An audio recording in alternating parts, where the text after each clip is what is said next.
Now this is the fun part.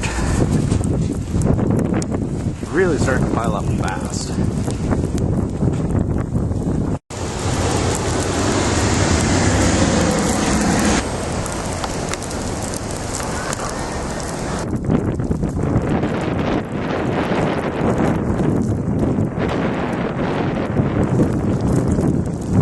Getting a little difficult to keep the lens dry in these conditions.